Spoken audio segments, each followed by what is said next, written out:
I hope it is a beautiful day wherever all of you are, and thank you so much for joining us at Creative Production Day.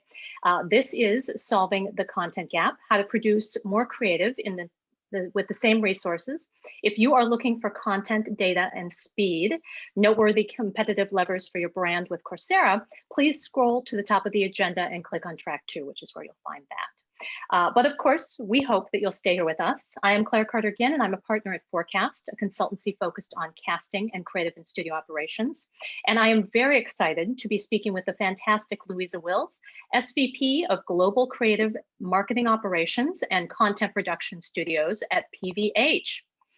So thank you everyone for joining us. We have a lot to talk about in a short period of time, but we'll do our best to share as many tips and strategies as we can. And during this session, we encourage you to chat with your fellow attendees, and please submit any questions you have for us during our conversation by using the panel on the right-hand side of your screen, and we'll get to as many of them as we can. And with that, hello and welcome, Luisa. Thank you, Claire, for such a lovely introduction. Oh, well, you know, I managed to keep it under 5 minutes this time, so we'll see what we can do with the rest of our 25 minutes. So let's go ahead and jump in, and let's get started with the big one, of course, COVID. I think we all know it changed everything, especially around content production for those of us in this field. Can you give us some insight into your teams, your experience, the learnings, and your takeaways from last year? Absolutely. So as everyone did overnight, we were just thrown into finding different ways of working. It was about finding immediate solutions. Everyone was thrown into this mode of crisis control and damage limitation. But it also gave us a freedom to experiment, a confidence to take risks that maybe we would never have taken previously, and try new ideas and try new ways of working. So that's kind of the upside. We did things like remote shooting, guiding influencers to make their own content, not shooting at all. So there's a lot of using avatars instead of models. There was digitally generated images.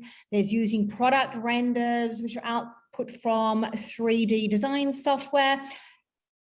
These techniques often have been used for FMCG goods, but never before in fashion. So some of these were innovations in the fashion area. Some things didn't work out as expected, and some things were a hit. Yes, I feel like a lot of it was trial by error, or as I've been saying, trial by fire. So tell us a little bit about that. Yeah, so I would look and say that, you know, we had to work in a certain way through a crisis, but is that necessarily the best way of working going forward? And what things are we going to take forward? So we had some hits. I think one thing that really was a positive team motivator and morale booster during the heat of the crisis was we were all learning to lead with greater empathy and compassion. We were appreciating everybody in different circumstances and different situations. And that built a real sense of camaraderie and connection, which has become more important than ever before. Because of course, when you're producing content, you need to make it as a well-oiled machine, and having that camaraderie and everybody rowing in the same direction certainly is a great start. There was an open-mindedness to remote working and connecting, of course, virtually with teams globally. Whereas once upon a time, we'd need to feel the need to fly everybody in. There's a new openness to remote working, of course. Through this camaraderie and connection, there was also a greater building of trust. There's a reliance on your trusted production partners, reliance on your agencies, reliance on creatives and your own teams. Some hits we had were having employees based in different locations, of course, by not having everyone being able to travel to produce content. It was great having some employees based in the remote locations where we had to shoot. Yeah, that definitely, and that was great because, sorry, just to say, to have people who understand the brand at that deep of a level, whether they're a long-term freelancer or a full-time employee, and just that level of trust, it isn't just sharing a style guide, but having that person who can step in and be able to represent the brand in places that maybe you wouldn't have thought about utilizing them before, and being able to really tag into your team's abilities and help them leverage some of their skills that maybe previously had not been as visible because they were doing very focused on a different task. So I give you a lot of credit for expanding that and really looking to your team for finding those new skill sets and continuing to help people grow in their own careers during a time when it felt like we were all a little bit on hold, a lot on hold actually. And what was interesting about cutting back on travel, I'm sure everyone can relate to, when you do have shoots in exciting places, we have a lot of spectators who need to come along to shoots. And of course, what COVID has taught us with the remote shootings is, especially when we're shooting in very different time zones, all of those spectators who previously felt they had a need to be at shoots, they suddenly didn't need to be at a shoot at 4 a.m. They suddenly were like, oh no, we don't have to, attend the remote shooting. So it's going to be interesting to see how we handle that moving forward, to say, okay, do we really need so many people traveling to shoots? Who needs to go to the shoots? And for example, you could have people back at the office actually viewing a shoot remotely. So that's something that's going to be interesting to take forward. Of course, by not having talent being able to travel, there was a lot of local casting. So we did a lot of street casting with an eye to get a lot of diversity in talent. So we've actually expanded a great pool of talent locally that can be used moving forward as well. We don't always have to fly people in.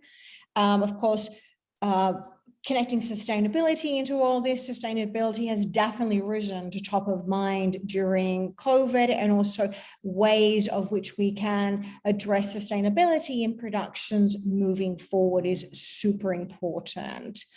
Of course, we had a lot of misses and learnings that maybe we wouldn't take forward, or you would only take forward in exceptional circumstances, even where it's appropriate. So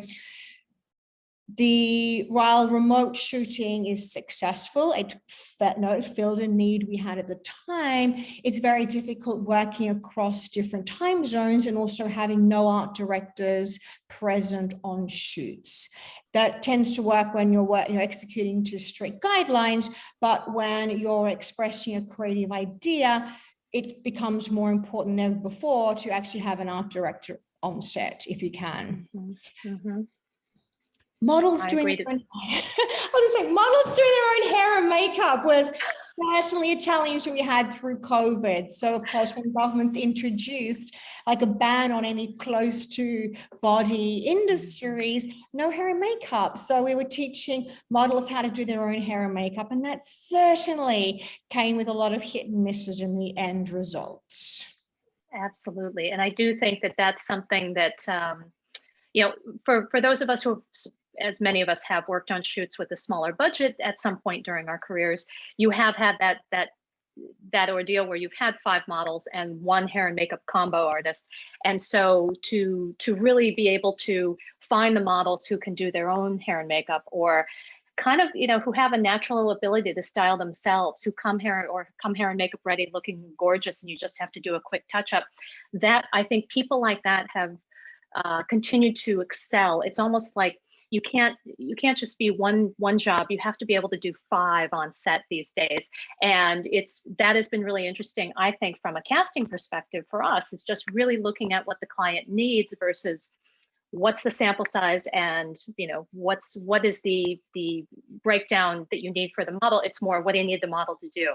And for some clients, it's ride a horse. For some clients, it's do their own hair and makeup. And I think a lot of this will continue. These are learnings we've had, and we have expanded talent rosters. So to take some of that forward, I've heard from a lot of clients that has changed the dynamic of how they cast.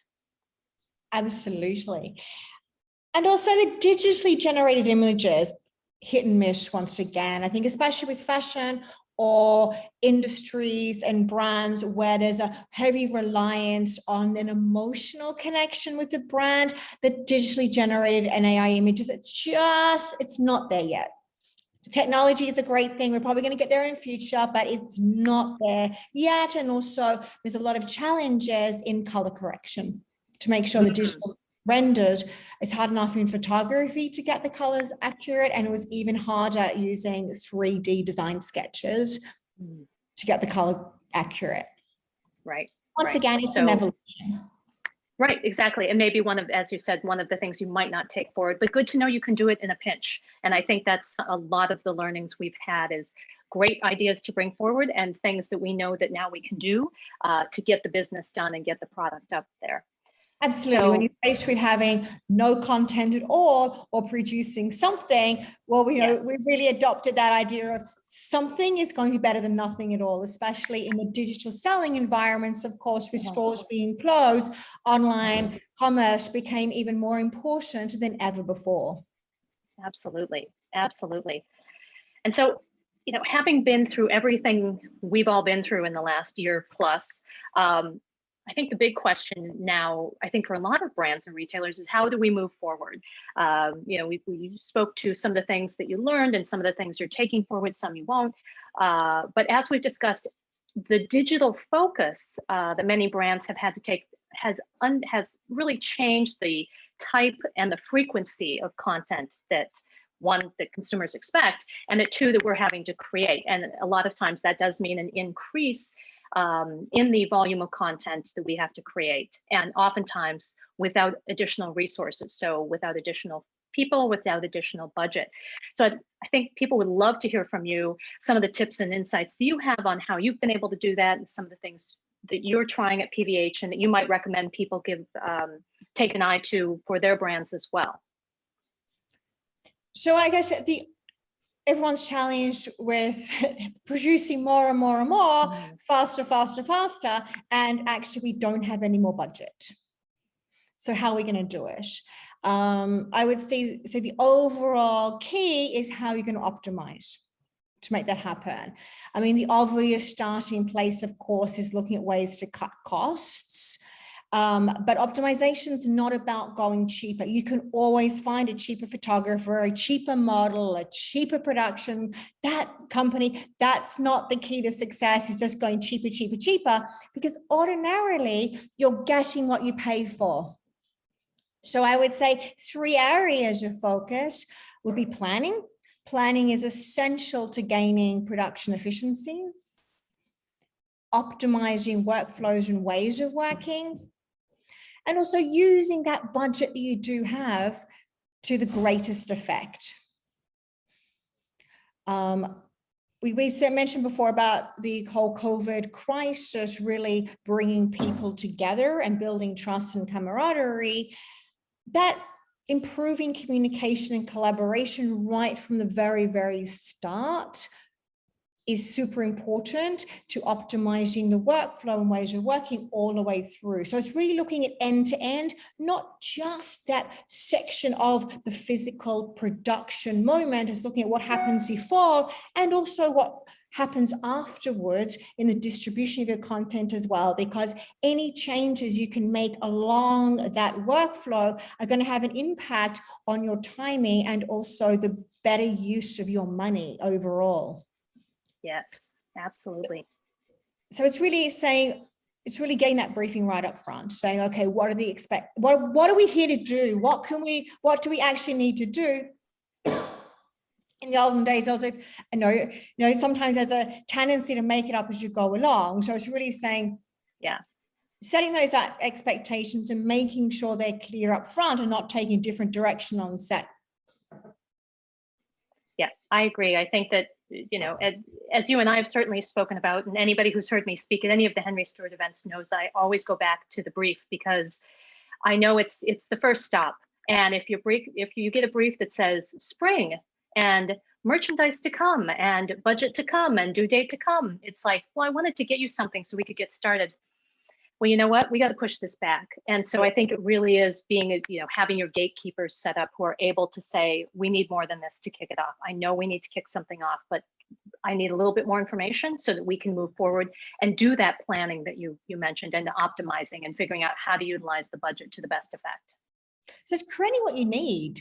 So along with that digital revolution, we now risk wastage. So when previously we would shoot on transparency, every shot was carefully considered. Now there is a tendency, because it doesn't cost any more to press a button, that we just keep shooting and shooting and shooting in the hope that we get what we need. We're serving up this buffet of content instead of an a la carte menu, so to speak. And, we always forget that shooting thousands of images, not only is it taking up time on set, it's also time in going through all of those selects. It's money and time in all the post-production. It's money and time in all the rounds of changes and feedback for twice as much imagery. So it's really trying to make sure everybody is staying focused, not just point and shoot. Oh, we'll just send another photographer on set and just capture stuff. And there is this tendency to say, we need lots and lots and lots and lots of content. Let's just send photographers, send people out there with video cameras, and let's just shoot. And you come back with all this stuff. And when you post-rationalize a campaign and say, oh, we shot all this stuff, and did we actually use it or not? Right. And at this point, we are so busy trying to create the content that 5 minutes of strategic thinking up front will save you 5 days in, as you say, in post, whether it's reviewing and approving, whether it's doing markups. And instead of having each team pick out a slightly different or slightly tweaked version of the same shot, it's like, let's figure it out before we even go. And you're always going to get extra stuff, but I agree, there's never been a time since I think we moved to digital that it's been so important to be focused before we even go out, because we have so many constraints on our shoots, and we have to create so much content from the shoots that we're having. Absolutely.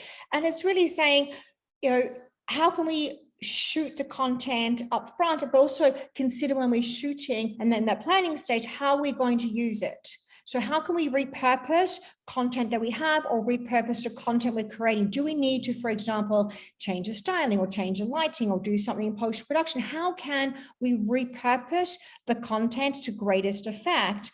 One thing we did with e-commerce, for example, is we shot less angles. So COVID gave us an excuse to trial this, to say, right, what happens if we shoot less angles? So instead of shooting up to 9, 10, 12 images for one product, because it's point and shoot, we reduced it down to front, side, back detail, 4 shots maximum per product. And it had no impact on sales whatsoever. But it had a huge impact on time and cost. We almost doubled our output, and we also cut costs by around 20 to 30%. So there was huge gains just by changing something very simple. Right. And I do think that testing is something that we can do. I know obviously it takes time, but even small tests, people doing A/B testing with emails, to your point, trying to do fewer views and see what the response is from the consumers, because at the end of the day, it's what the consumer wants, and they're going to tell you. They're fairly vocal about it. So being able to utilize this time to test those things out, and then be able to remove some of that extraneous work that perhaps has been driving budget and driving time, helps you to be more efficient in the long run. Absolutely, Claire. And we also had the opportunity to test and learn and find production efficiencies. As I say, especially in the e-commerce arena, we started trialing things out. What happens if we use 2 models on one set instead of 1? Are we going to shoot double the amount of images per day? Yes or no? And it's really, really saying, okay, how can we do things differently? And we did a lot of trialing and testing, because suddenly we had this freedom to be able to do that. Yes, it seems like there's the bandwidth of people of leadership to be open to trying things out, because they know that we have to create more content with the same resources. So they're looking for strategic ideas from you and your team to say, all right, everybody in, how can we do this? Let's try things out. Let's be strategic about what we're trying, but let's look for these strategies and these optimizations, as you say, that we can take forward that will help us create more content without more money and more people. Absolutely. And it's making decisions about where you spend that money and where do you save. I always say that I like to invest the money where I can see the results. So by that, I mean, it's in fashion, it's putting a better model in place, or maybe it's a better stylist, where I can actually see the end result. So for example, sometimes, it can be actually a better use of money to spend a little extra on a model, because quite often a higher level of model, you can get a lot more shots per day from that model than, for example, a more junior level model who isn't as experienced. So it's really considering those sorts of things, which leads into really making sure that you select the appropriate talent for the task. Some photographers, some models, some stylists cannot handle high volume output. So it's a false economy to be hiring those types of talent if they can't produce the output you're needing. You're better to change the photographer, keep those for a specialized purpose. Don't try and use a photographer who is specialized in studio for a location shoot, for example. You're putting a lot of risk.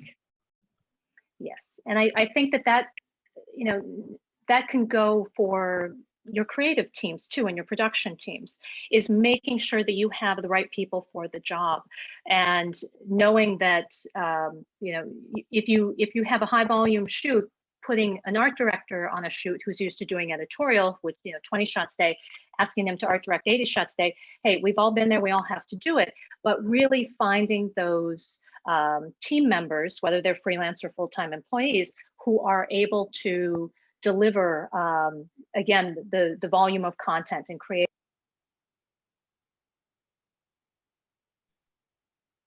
and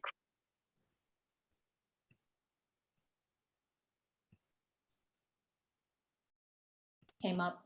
Oh, did I just get kicked off of the?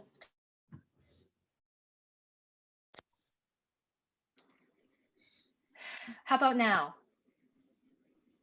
Okay, I don't know why. The AirPods are sort of a love-hate relationship. So Apple, if you have any suggestions, send them my way. But anyways, one of the questions that came up was a question about finding freelancers, and in the Q&A,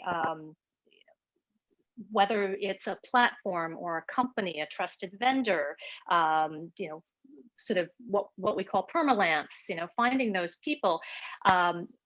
Just thinking about finding the right people for the job, how are you looking at that as you guys move forward and try to find additional resources as you flex up and down? Where are you looking, and how are you facilitating that? Do you have a resource manager, anything like that? So we have an operations team who manage all our resourcing. What we, of course, like anybody, you're working fast. You don't have the time and also the mental capacity to keep onboarding people new. We've even had creators who just turn around and say, I just can't, I don't have the patience, the time, the headspace to work with a freelancer. I'm going to do it myself. And then they're working all night, and then you're just causing another whole set of problems. So the freelance is a conundrum. So we're looking at outsourcing to trusted partners. So smaller type agency setups, production partners, because once again, you bring in a whole team of freelancers. I think a reckoning for us is when I realized we'd hired 2 freelancers just to manage the freelancers, because we had so many in-house. It just becomes unworkable. You actually want to be able to hand your work over to somebody and say, take this off my plate, and know they're a trusted partner. They're not going to change your logo. They know that the color what color red it needs to be. It doesn't turn out orange. You just need trusted partners to do that. And there's a few companies who we do outsource to. Okay, that's really helpful. I think that certainly in my experience too, we've had like when I was at Michael Kors, we had a couple of phenomenal freelancers who had been with us on and off for a long time. But what happens when that person gets a job or decides to take a Exactly. full-time role somewhere else? Then We're suddenly not that person, available. right, exactly. And then you've got to start at ground zero again, or put more work onto onto your internal team. So it is, it is a little bit like playing roulette, but I do agree. I think when you've got those trusted vendors that you can utilize, again, whether there's small agencies, I love a boutique agency. I love working with partners that can help me source, whether they're an external studio or an extension of my creative team that kind of do the due diligence for me in terms of finding the right people. I know there are phenomenal creative agencies out there that have sourced freelancers, or phenomenal talent agencies that source freelancers.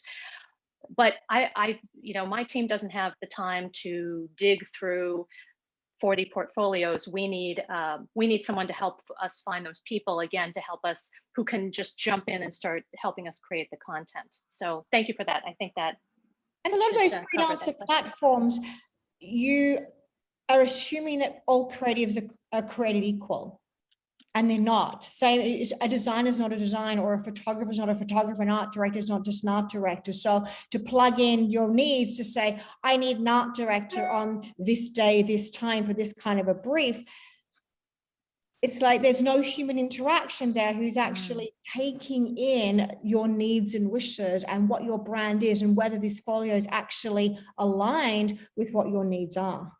So it relies then a lot on the hiring manager or the art director, whoever it is, to really start sifting through thousands of CVs and folios, and no one has the time to do that. Right. Absolutely. And also that brings up the whole question of, what do you outsource and what do you do in-house?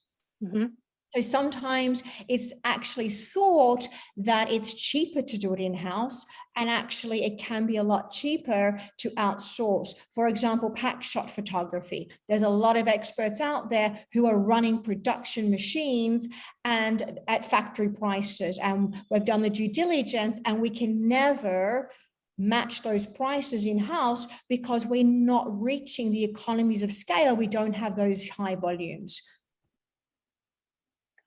That makes sense. All right, sorry, I just got a note. We've only got a few minutes left. Wow, there's so many questions. I think we might have to take a few of these offline. So if people do have questions, please feel free to reach out to us afterwards. Wow, okay, there's so many good ones here. So one of the things that in a minute and a half, I know, quick on data and metrics. Have you been able to find and utilize data to support some of these changes and strategies that you have? Or, I know at some organizations it's more about leadership being open, and at some organizations it's by showing, here's the ROI on what we're going to do now. Is that something that you're moving towards at PVH, or you've already got that and something you've been working on? Especially on the e-commerce side, we rely heavily on the data and analytics. And it's really great when you can use that data to support it. One thing we introduced on the e-commerce side is we introduced what we call our 5 AV. So that's our 5 aesthetic variables, because inevitably when you have creative work, it's open to opinions. I like it, somebody else doesn't like it. So we said, okay, how can we bring some kind of way to assess the images, to say, are they on brand? Is the quality there? Especially on e-commerce, that imagery has a very important job. It's to sell. So therefore we can link now at the aesthetic output with then the metrics from e-commerce. Great, that's great. All right, I'm getting flagged here. So I will say thank you so much, Luisa, for this time. I mean, I wish we could talk for another hour because I think there's so much more we could dive into, but thank you to everyone for joining us.